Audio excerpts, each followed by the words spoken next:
Totoo nga bang Bridget isasama ni Kalinga Brad sa Taiwan? Solid sponsor ni Edu. Nagpresentang siya nang bahala sa passport.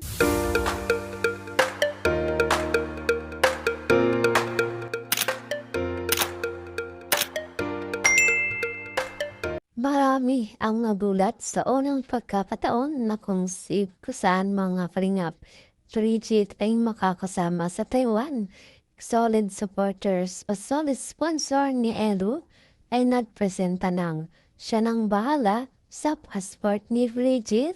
Yan nga po mga kalingap, ikinagulat ng lahat at talagang natuwa para kay Bridget. So, pero pag po yan, ay lagi ko munang paalala sa inyo. Bago po tayo magbigay ng ating mga comment at opinion, itapusin po muna natin ang kabuuan ng video nang sa ganon ay akma ang ating i-comment. At heto na nga mga kalingap, napaka-good news na naman ito sa ating na kung saan mga kalingap VIP sponsor ni Edo nag-sponsor kay Bridget ng passport. Kalingap lang isasama nga ba si Bridget sa Taiwan? Sin nga po mga kalingap ay usap-usapan na at ating narinig na kung saan sa pagpunta ng Taiwan ng kalingap posible raw na maisama itong si Bridget dahil meron nga raw sponsor na mag-sponsor sa passport ni Bridget. Nakapatuwa mga kalingap maging as VIP sponsor o solid sponsor ni Kalingap Edo ay natutuwa nga po dito kay Bridget kung kaya Kalingap Edo natuwa sa kanyang na balitaan mga kalingap dahil ang kanyang solid sponsor ay sumusuporta nga po dito kay Bridget. So heto nga pa ang tanong nga po dyan mga kalingap kung si Bridget nga ba ay makakasama sa Taiwan dahil itong si Bridget nga po ay nag-aaral at kasagsagan na rin nga po ngayon ng pasukan dahil sa interview ni Kalinga Prab ay itong si Bridget ay nag-aaral at malapit na rin nga po ang kanilang pasukan. So, pero mga kalingap, hindi pa naman po natin alam kung kailan ang pagpunta ng kalingap sa Taiwan. Kung kaya hindi pa po natin alam kung si Bridget pa ay makakasama o hindi makakasama. Pero kung bibigyan ng pagkakataon at gusto talagang naisama ng kalingap itong si Bridget, siguro nga po ay itataon nila sa kung saan ay kailan walang pasok si Bridget o kailan pwede mga para naman nga po makaranas naman si Bridget na makapunta ng ibang bansa. At syempre, deserve niya rin nga po ito. Katulad nga po ng mga ibang K-Angels Santa. Hindi lamang nga po sila ang may karapatan at maging si Bridget nga po ay pwede rin makasama sa Taiwan.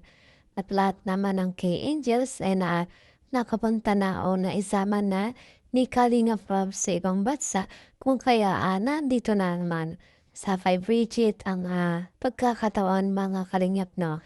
At may sponsor naman na nagpresentang siya nang bahala sa passport ni Bridget kung kaya wala naman pong problema mga kalingap dahil madadagdagan pa yan at magkakaroon pa ng maraming sponsor itong si Bridget mga kalingap. Dahil marami talaga ang natutuwa dito nang malaman nila na isa-edit si Bridget ay ilalab team at wala naman pong masamang intensyon itong si Bridget no.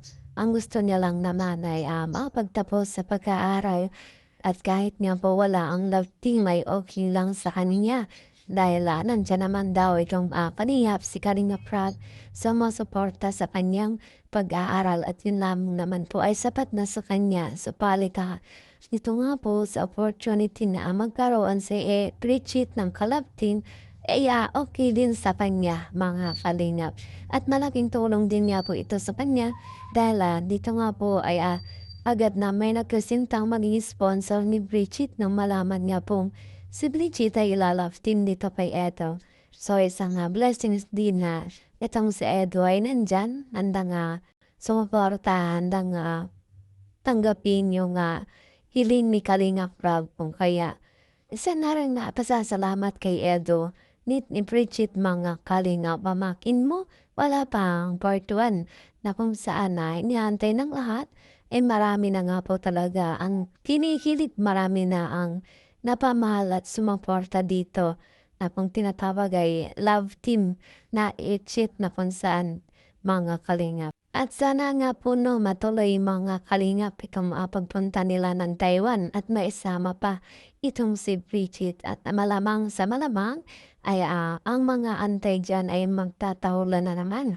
Lalo na nga po ang, itong sinasabi nila mga Kalingap na si M na na na-topic natin nung isang araw na kung saan ay, merong, comment itong si M na kung saan ay, hindi niya nga raw titigilang i-message itong si Bridget.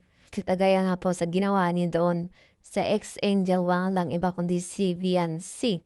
At siyempre, sino nga ba itong si M mga Kalingap na hindi natin malaman kung ano nga ba ang komunikasyon nila ni Edo kung kaya bakit galit na galit siya mga Kalingap kapag si Edo ay merong ka-love team mga Kalingap no? Hindi naman banggit sa ating ni Edo na si M ay is kanyang jowa at sapagkat sinasabi niya naman na siya ay nga walang boyfriend at focus muna siya sa kanyang pag-charity vlogger at ayaw niya muna nga po magkaroon ng asawa kung kaya wala nga pong dahilan kung bakit itong si M na ito ay talagang galit na galit sa mga ka-love team ni Edo at doon nga po sa ex-angel na talagang natalo ng mga hindi magandang sinasabi nitong ni M ay talagang nagpadala sa galit sa bugso ng damdamin na kung saan ay siguro mga Kalingap naniwala agad kung kaya ganun ang nangyari at hindi natin alam kung ano nga ba ang totoo kung bakit umalis sa love team itong si Viancy mga Kalingap.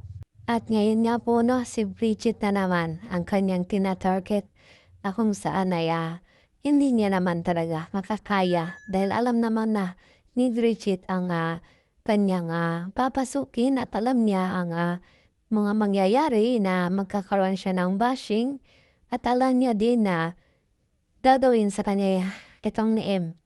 O kaya ready na rin itong si Bridget no at alam naman natin na hindi niya basta-basta mauuto o maluloko itong si Bridget dahil si Bridget ay isang matalinong babae na hindi basta-basta naniniwala sa mga taong hindi niya kilala, hindi niya nakausap at ang tiwala ni Bridget ay nandyan lang sa Kalingap.